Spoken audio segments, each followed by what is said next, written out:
Hi everyone. Welcome to Secrets Behind the Stars.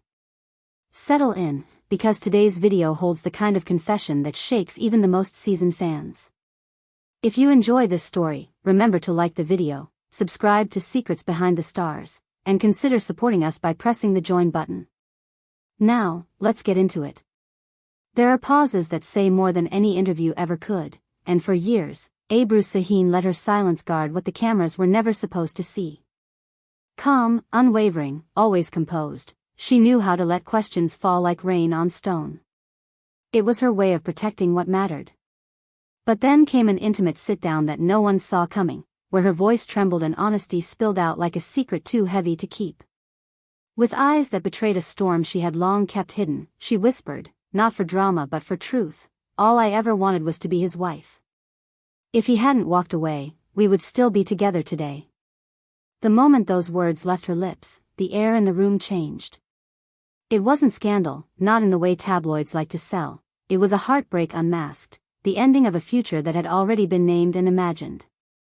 In that instant, the woman the public thought they knew, the sparkling star, the unflappable professional, revealed the one thing she had never put on display, a love that never found its finish.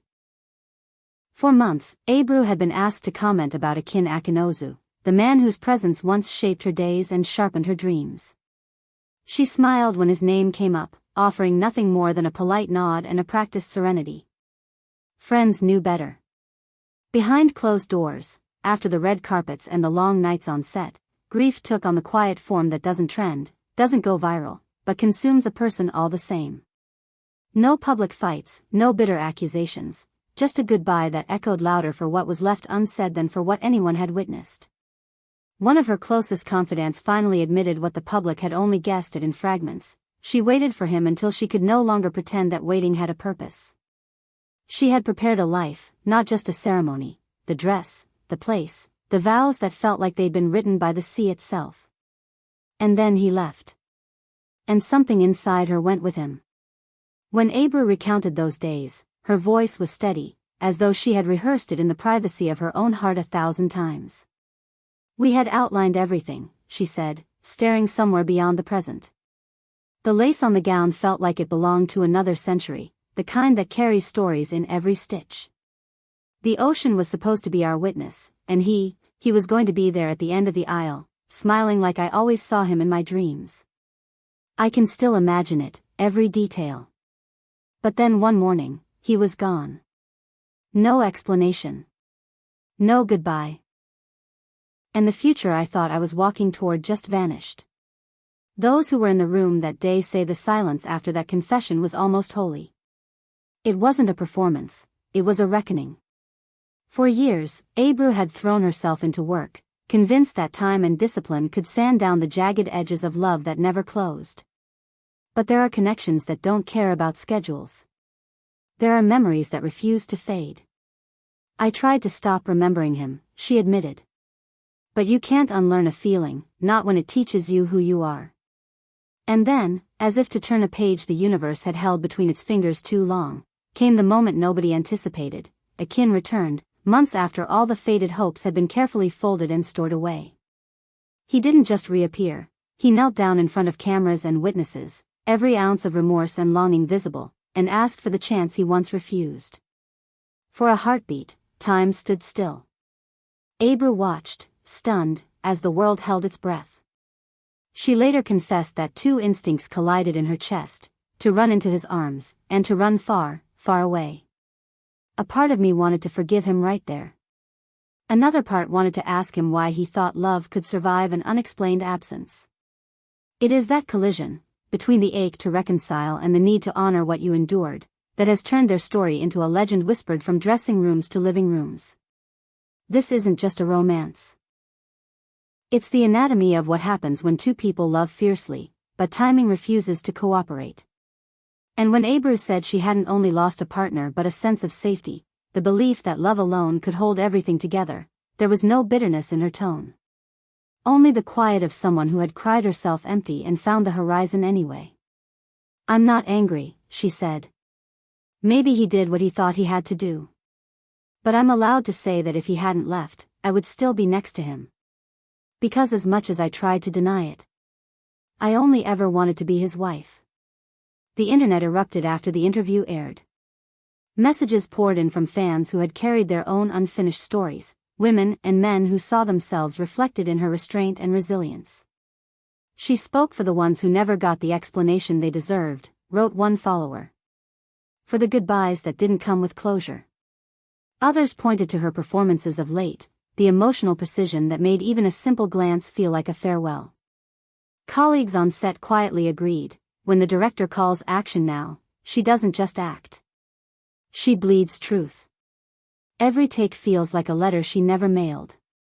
But pain hasn't hardened her. If anything, it has refined the way she moves through the world. During the interview, a small, sad smile slipped out, and she let a thought hover that many took as a quiet spark of hope. Real love doesn't vanish. It adapts. It waits. I just don't know if I want it to find me anymore. The words drifted between surrender and courage, hinting that time might yet bring them back into the same light, not as they were, but as they might become. As for Akin, he avoided public commentary after her revelations, though his face told its own story. In his last appearance, he sidestepped the questions with a weary gentleness, the kind of look that says I know what I did, and I know what it cost. Those close to him say he's tried to reach out, carefully, without pushing, aware that language fails where proof is needed. He understands that declarations aren't enough anymore, a friend confided. If he wants her back, he has to show a different kind of love, consistent, patient, and brave in the daylight. And that's where their tale ceases to be mere gossip and turns into a reflection. It speaks to the fragile choreography of timing, trust, and the invisible weight of silence. Sometimes love is not the problem. Sometimes time is.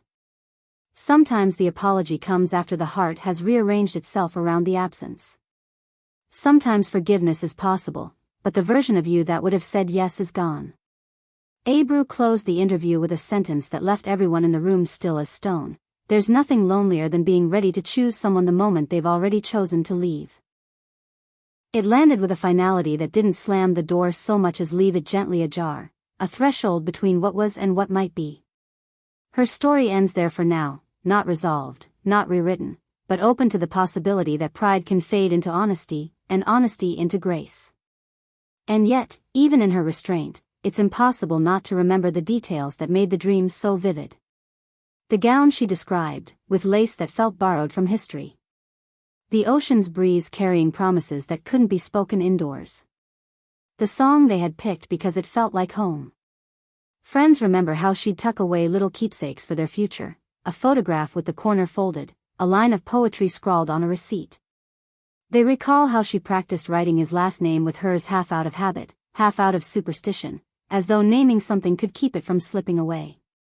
The day he left is never discussed in practical terms. No call logs, no timeline, no play-by-play. Just the sense that absence arrived like a sudden storm, and, by the time anyone looked up, the sky had already cleared, leaving a landscape changed by what had passed over it. She waited, not in a way that begged, but like a lighthouse refuses to stop shining. And then, one morning, the light was only for herself. When he reappeared, stepping into the spotlight with a ring and a promise, Ebru's hands trembled, but not with shock. With recognition. The past stood in front of her, asking to be redeemed. The cameras were witness, but she didn't perform for them. She breathed. She measured her heart against the days she walked alone. And in that balance, she found her answer was not a word, not yes or no, but a boundary. Prove it. Prove that love is more than grand gestures and apologies delivered under studio lights.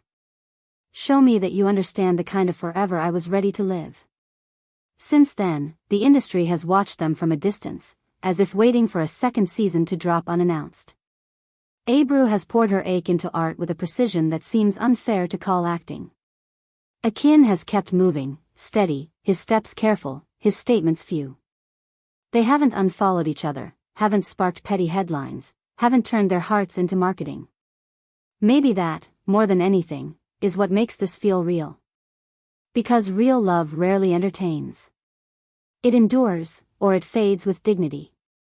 On social media, hashtags tried to take over the narrative, but what stayed was the quiet. The images on her feed are unpretentious, light on filters, heavy on soul. The caption where she thanked her fans for understanding without explanations was the closest she came to posting a diary entry. And in a recent behind-the-scenes clip, the crew caught a moment that says everything. The director calls cut, and Ebru stays in character for a second longer, breathing like someone who just let go of a dream she'd held too tightly. Then she smiles, small and real, and walks forward. There's talk that, in private, they have spoken on neutral ground. A cafe by the water, a table by the window, hands on cups, eyes that say what words can't carry alone. No one knows what they decided, or if they decided anything at all. Maybe they simply listened, each one learning how to hear the other again without trying to win. Maybe the ocean that was supposed to witness their vows now bears witness to their bravery instead. The lesson tucked inside their journey isn't dressed up in clichés.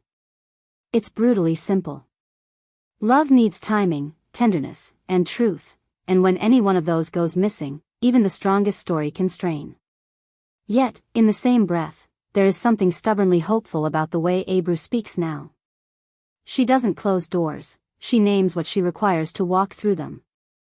He doesn't make excuses, he acknowledges the weight of what his silence cost.